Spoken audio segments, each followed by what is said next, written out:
জাতীয় নির্বাচনী ব্যবস্থায় পরিবর্তন আনার পরিকল্পনা করছে নির্বাচন কমিশন।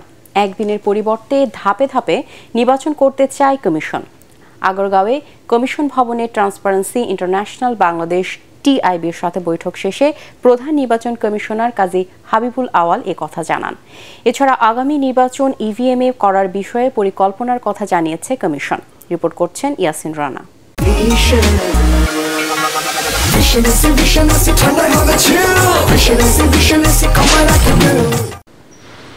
রাজধানীর আগারগাঁয়ে নির্বাচন ভবনে ইসির সাথে বৈঠক করেন ট্রান্সপারেন্সি ইন্টারন্যাশনাল বাংলাদেশ টিআইবির প্রতিনিধি দল। নির্বাচনী ব্যবস্থা ঢেলে সাজানো, ইভিএমে ভোট গ্রহণ, প্রার্থীদের হলফনামা যাচাই বাছাই এবং বর্তমান সংসদের কার্যকারিতা নিয়ে প্রায় 2 ঘণ্টা বৈঠক করেন তারা। আপনাদের সবাইকে ধন্যবাদ। বৈঠক শেষে টিআইবির নির্বাহী পরিচালক ডক্টর ইফতেখারুজ্জামান বলেন, নির্বাচনী ব্যবস্থা ঢেলে সাজানো দরকার বলে পরামর্শ দিয়েছেন তারা।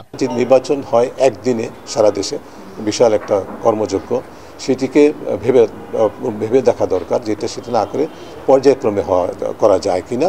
5 দফা হয় তাহলে নির্বাচন আরও সুষ্ঠুভাবে এবং বিশেষ করে ইভিএম যদি ব্যবহার করার ক্ষেত্রে রাজনৈতিক দলগুলির ঐকমত্য থাকে তাহলে সেইটাকে ব্যবহারের মাধ্যমে সুষ্ঠু নির্বাচন, অংশগ্রহণমূলক নির্বাচন করা সম্ভব হবে বলে তাদের ধারণা। প্রধান নির্বাচন কমিশনার কাজী হাবিবুল আওয়াল বলেন, জাতীয় নির্বাচন ধাপে ধাপে করা হলে আরও সহজ ও গ্রহণযোগ্য হবে।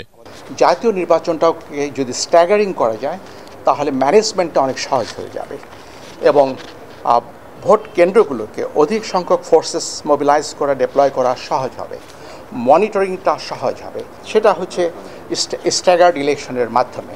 এদিকে নির্বাচনী আচরণবিধি ভঙ্গের শোকজ নোটিশের জবাব দিতে কমিশনে আসেন ত্রাণ ও দুর্যোগ প্রতিমন্ত্রী মহিবুর রহমান। নির্বাচনের ইমেজ যে তো কোনোভাবেই যেন নষ্ট না হয়, এই জন্য উনি এটাও বলছেন যে কোনো কারণে আমার জানার বাইরে এরকম কোনো কারণেও যদি কোনো আইন আপনাদের ভঙ্গ হয়ে থাকে তো এটার জন্য আমি দুঃখ প্রকাশ করতেছি এবং ভবিষ্যতে আমরা আরও সতর্ক থাকব। এছাড়া আচরণবিধি ভঙ্গ করায় রাঙামালী উপজেলা পরিষদ নির্বাচনে চেয়ারম্যান প্রার্থী সাইদুজ্জামান মামুন, ভাইস চেয়ারম্যান প্রার্থী রওশন মৃধা এবং মহিলা ভাইস চেয়ারম্যান প্রার্থী বেগম ফেরদৌসির প্রার্থিতা বাতিল করেছে কমিশন।